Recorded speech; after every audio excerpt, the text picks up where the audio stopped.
नमस्कार जय जगन्नाथ समस्त शुभ सकाळ आज आम देखा 10टी न्यूज़ खबर को जो जदि वीडियो को भल लगे तबे समस्त लाइक करेंगे जो मैंने भी सब्सक्राइब करना से चैनल को सब्सक्राइब करवा चलतु आज देखा प्रथम खबर देखा 2027 जनगणना पूर्व पायलट अभियान आरंभ हो जाए आसंता 2027 सेंसस मोबाइल आप आधारित पायलट ड्राइवर आरंभ करने को योजना घोषित होती बड़ परिवर्तन होगा जाऊँगी जार उद्यम होची डाटा संग्रह को आधुनिक और द्रुत करवा। यार परवर्ती न्यूज को चलो देखा नाइट रे तापमात्रा 2 ରୁ 3 डिग्री कमिबार अनुमान करा जाउची। India meteorological department IMD Odisha रात्रि काल तापमात्रा 2 ରୁ 3 डिग्री जिलावारी कमिबार सूचना देइछंती। शीत और मौसम आसीबार संकेत मिलुची।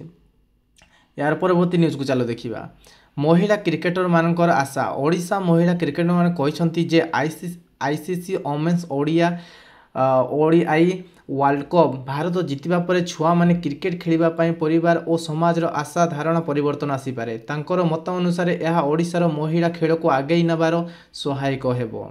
यार परवर्ती खबर राजनीतिक तीव्रता प्रार्थी चोर आक्रमण नवीन पट्टनायक दल मुख्यमंत्री रूपे बीजेपी को प्रार्थी चोर बोली आक्रमण करिसंती।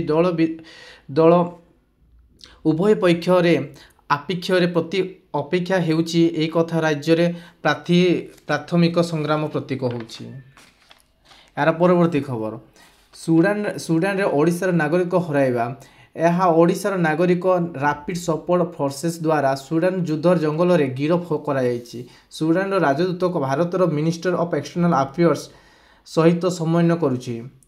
एसआई नियुक्ति परीक्षा ठगी ओडिशा पुलिस क्राइम ब्रांच एक ठगी षड्यंत्र चिन्हट करिछि जेउथिरे एसआई नियुक्ति परीक्षा प्रक्रिया रे अन्याय माध्यम उपयोग करा जायछि। एहार मूल अभियुक्त को गिरफ करा जायछि।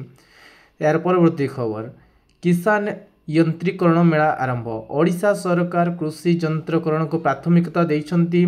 नवेम्बर 25 रु जनवरी 26 पर्यंत राज्य रे भिन्न भिन्न स्थान रे कृषि यंत्रीकरण मेला आयोजन करने को योजना घोषित होइछि।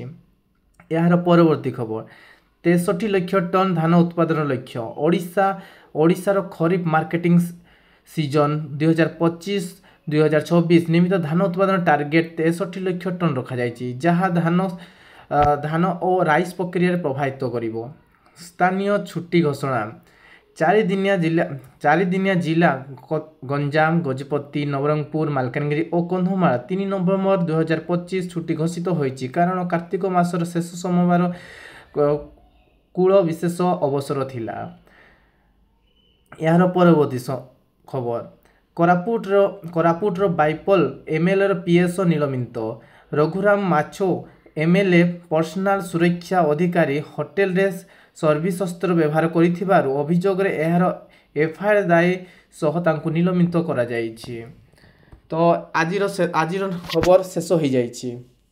तो जदि वीडियो भल लगी तो लाइक टे करेंगे जो माने भी सब्सक्राइब करना सब्सक्राइब टे करदे।